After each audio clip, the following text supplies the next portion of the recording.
In August 1997, only 3 weeks before she died, Diana arrived in Bosnia. The country had been torn apart by a brutal civil war. With 1 million landmines still lurking underground, it was one of the most dangerous places on Earth. Diana's guides in Bosnia were 2 committed landmine activists. The willingness to take such a crazy risk on these 2 American, legless cowboys. We have 1 leg between both of us who didn't have, 2 shekels to rub together in Bosnia. I wouldn't have recommended that she go with us. But she chose it. I wasn't to tell anyone about the upcoming visit to Bosnia. Not even the embassy, not even your ambassadors, no one would know.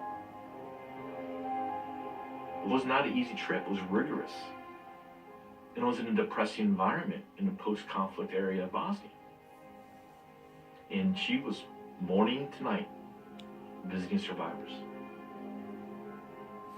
Most people want to get away from pain. They can't listen to pain. They can't be fully present in the presence of pain. And the Princess of Wales could be there. While she was in Bosnia, Diana met some of the younger victims of the conflict, like 12-year-old Jarko, who'd lost his leg after stepping on a landmine. That keep me on my toes, they're quite naughty. Pa zamislio sam ko svaka princeza da ima neku veliku bijelu haljinu, ili da ima neki čarobni štapić. Nikakve pomoći nismo imali, prepušteni si sebi, bori se, jeli. Nekako mi je davala sigurnost da šta god nešto bude trebalo da će pomoći i da je toliko moćna i dobra osoba da može, promijeniti svijet. Malic was 15 when he met Diana. He'd also lost his leg after stepping on a landmine. Podnožja ima put, i taj put koji povezuje to selo. I tada kao djeca smo mislili da je to bezbjedno. I, ja sam odstupio sam od puta par metara, ništa više. Danas u Bosni i Hercegovini je svakodnevnica izvršavanje suicida od strane stradalnika rata, učesnika rata. Ali ja sam imao sreću i satisfakciju i mentalnu podršku s tim što sam dobio podršku od princeze Diane. I to mi je bilo kao ogromni vjetar u životu da trebam da idem dalje. I evo danas, nakon 20 godina, nema više mina, ali nažalost nema ni princeze Diane.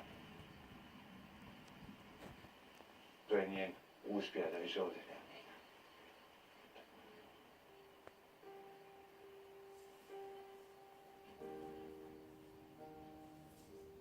Diana's Bosnian visit was part of a wider campaign. Behind the scenes, she was pushing for a global landmine ban. About a month ago, I found a whole series of letters.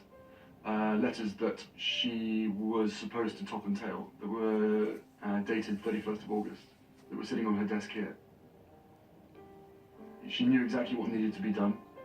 She was writing letters to certain people to say, right, this is what needs to happen in order for this whole sort of tidal wave to change. And it's only recently over the years that I've actually really understood the effect that she was having in those areas and on an international scale as well. 3 months after Diana's visit to Bosnia, an international treaty was signed, outlawing landmines.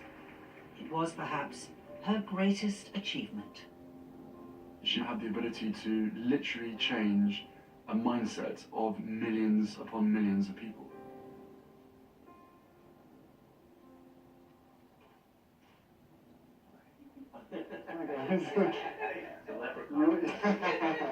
You look like naughty school children.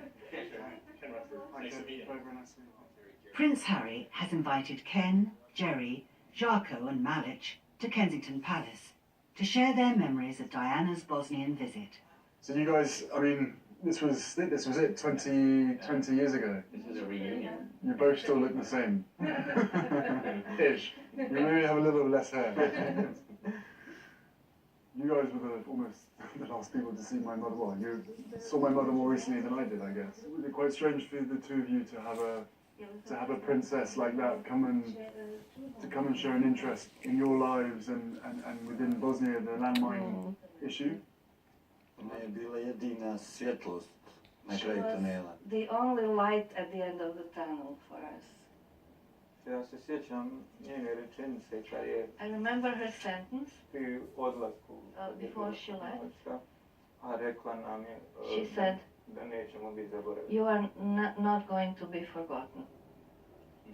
And that was important to him. And that stuck in your head forever. I to ti se zabilo u glavu Da, za to uvijek, je ta bilo kad mi rečenica. je teško, no od toga je Whenever I had hard times, I remember that sentence. On the 20th anniversary of Diana's visit to Bosnia, Prince Harry is finishing the work his mother began. He's launching a new campaign to destroy every remaining landmine. The attention my mother brought to this issue wasn't about politics, it was about people. When my mother said goodbye to Zarko that August, just weeks before her untimely death, she told him he would not be forgotten.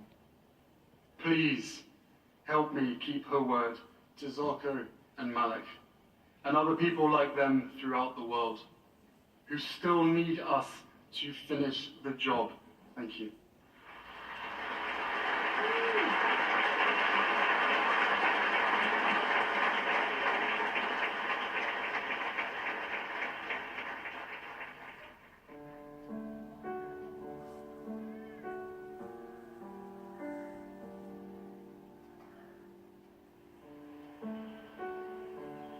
During August 1997, Prince William and Prince Harry were enjoying summer in the Scottish Highlands.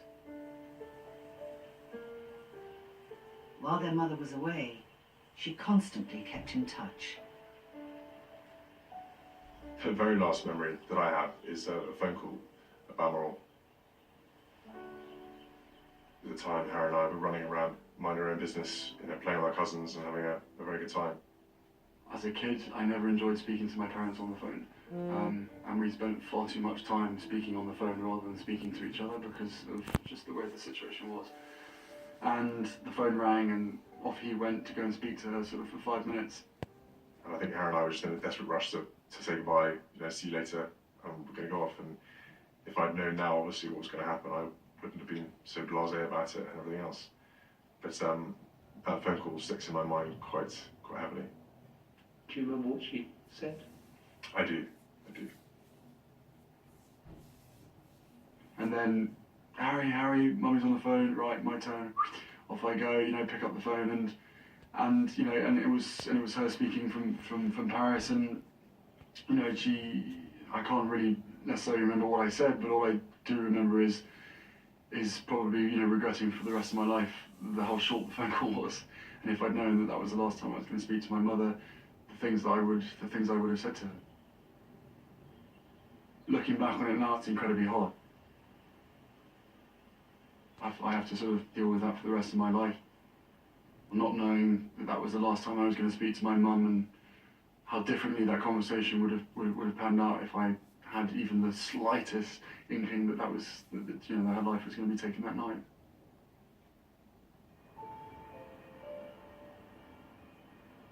The princess was taken to intensive care following a car crash. The Press Association announced that a news flash at 4:41 that Diana, Princess of Wales, has died, according to British sources.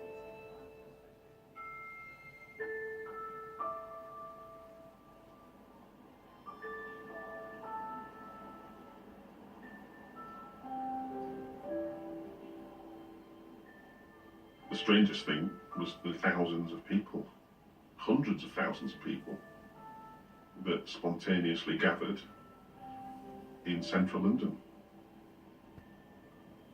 I've never seen anything like it, and I don't expect to see anything like it. people wanted to actually physically be near her. And I think that was because her humanity spoke to their humanity, regardless of the difference in class, the difference in life experience, that they saw something of themselves in her.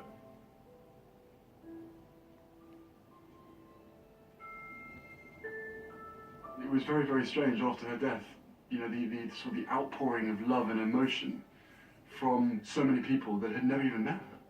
And there was William and I walking around Kensington Palace gardens here, and the sea of flowers, all the way from the palace gates, all the way back to Kensington High Street.